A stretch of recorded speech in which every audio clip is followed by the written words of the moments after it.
So, in the immediate aftermath of the 7 Years' War, French and Indian War, that is, Britain found itself not having a military conflict for the first time in a long time.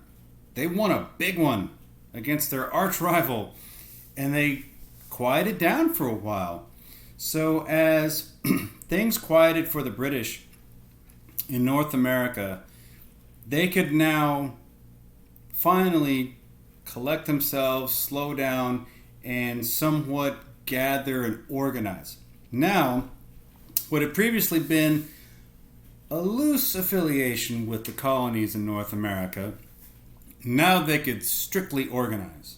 Now, the colonies, who were deemed as being necessary to have pay for these war debts that they incurred, well, now they could actually do something about it and organize a bigger movement.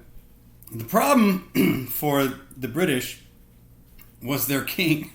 George III assumed the crown in the early 1760s. George III was... It's very likely that George III was bipolar.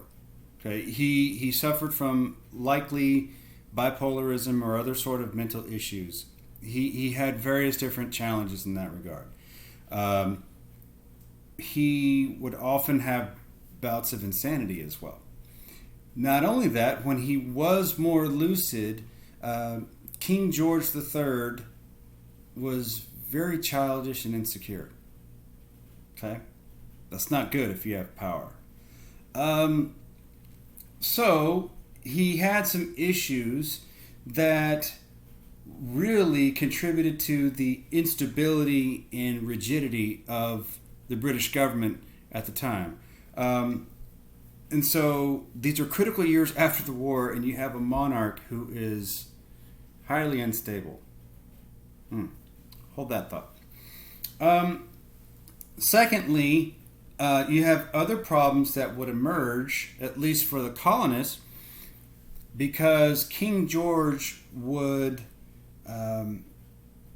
made prime minister by George III, and he would really enforce various different views that promoted the idea that the colonists should pay for the war debt.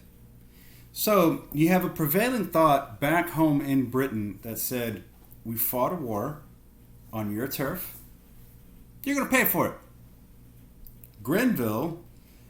George Grenville, the new prime minister, was of such line of thinking. Okay.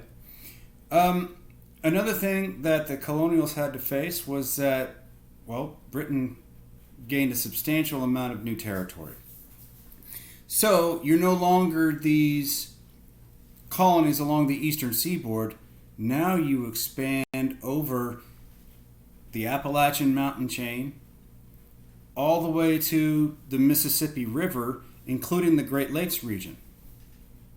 That's essentially the eastern half of the modern day United States. Okay? That is a vast area. And original colonists, you're centered around the original colonies.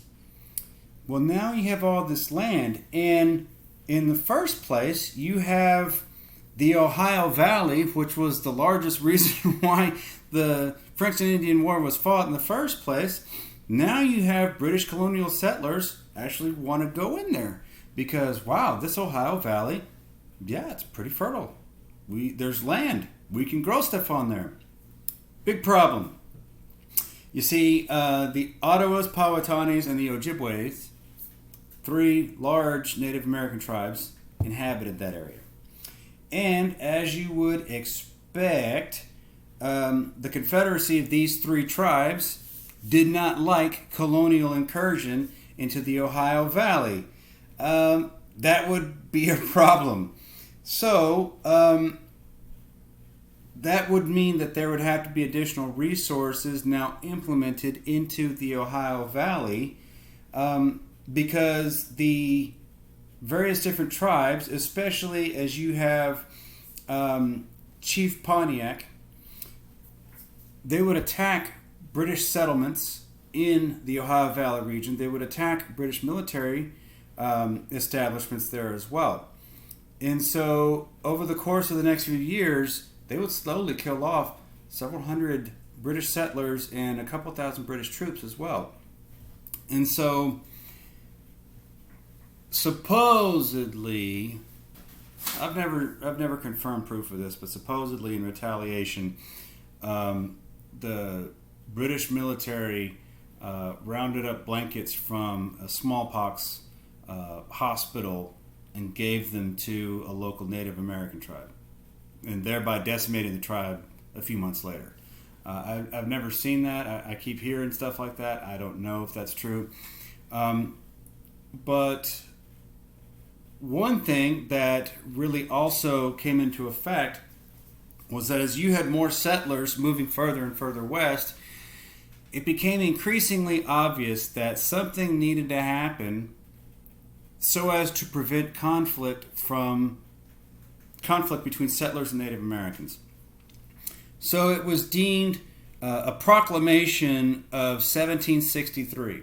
So essentially what the proclamation of 1763 is it drew a line, a proclamation line of 1763 that essentially formed an unofficial barrier between the original colonies and lands immediately to the west.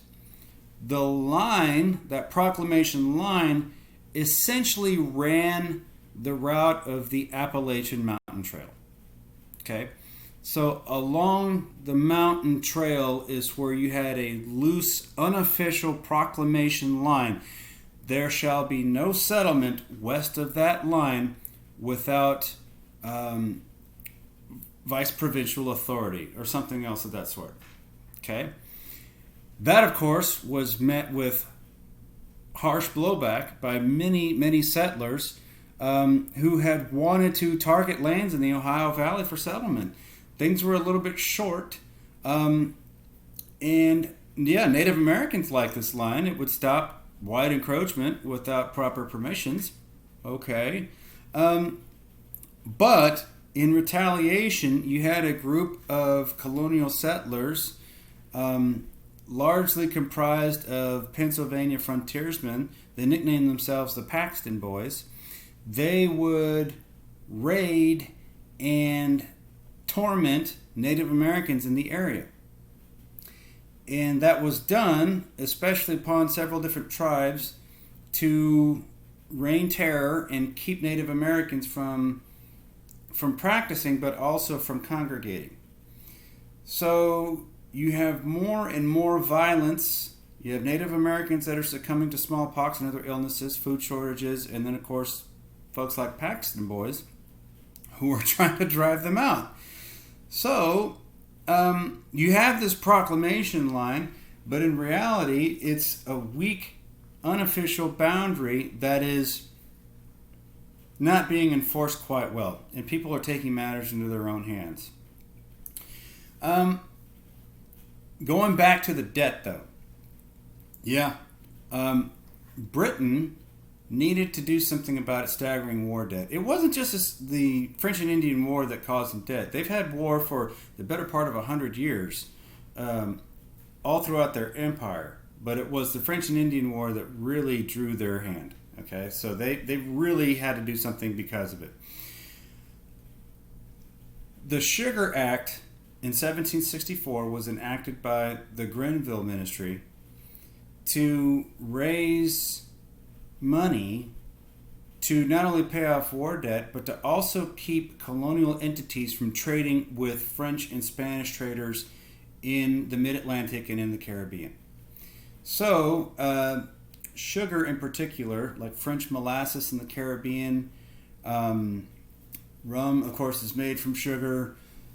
You would have to pay various different taxes, which would discourage you from doing that, but it would otherwise raise revenue to help pay for the war debt. So, it was also done so as to kind of put a squeeze and tighten control on the colonials, really enforcing parliamentary control over the colonies to say, we are going to run you. You are going to pay for your war debt. You don't have a say in this matter. This war was fought for you. You're going to pay for it.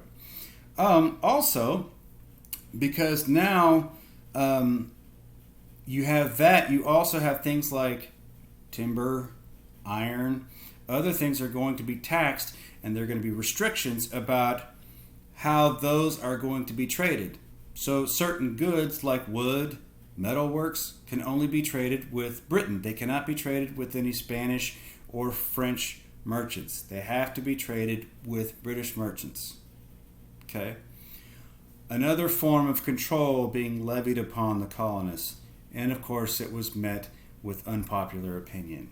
Go figure. Okay?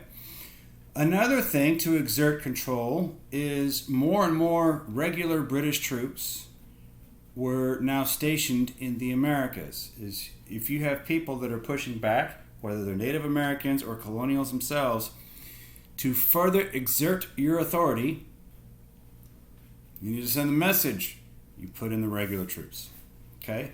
So, under the Mutiny Act of 1765, colonial settlers were required to provide housing, provisions, food for settlers. It's like quartering, okay? Like I mentioned in the prior video, you might be required to have U.S. troops in your house. How about U.S. troops stay in a fort? I love our troops, but they don't need to stay in my house, okay? Otherwise, though, all of that was done with the idea that you're going to enforce your powerful control. They're going to control colonial manufacturing, and they're going to keep manufacturing restricted so it wouldn't compete with other British entities. Oh, and by the way, you had some colonies that were starting to print their own currency. That's a no-no. So now you cannot use your own currency. Okay. Well, that's causing several different issues because, well, you have folks like the Paxton boys who basically want tax relief so that they can defend themselves from the Native Americans. You have manufacturers who are feeling the heat because, well, they're restricted about who they can trade with, so northern merchants and manufacturers are feeling the heat. You have southerners who are also feeling the heat because, well, they can't plant in western lands. They're restricted to where they are. And, well, if they can only trade or if they're in debt to British entities, they can't do anything about it. They can't use the paper money that they have. Paper money was the only thing that they could really use as a form of currency. Otherwise, you're going back to bartering, which is inexact. If you're a small farmer in the South, you just got screwed. Starting to see some folks in various different regions of British North America start to have a common enemy. A common anger. They're all angry at Parliament. They're angry at King George. They're angry at Grenville. They're angry for different reasons, but they're angry nonetheless. That is something, going back again, the Albany Plan before the onset of the French and Indian War, which exposed the colonies as being completely separate and ununified. Now, they may have regional differences and have different reasons to be upset with Parliament, but they're all together now. They all have a growing disdain for Parliament. That is going to start unifying a lot of these colonies.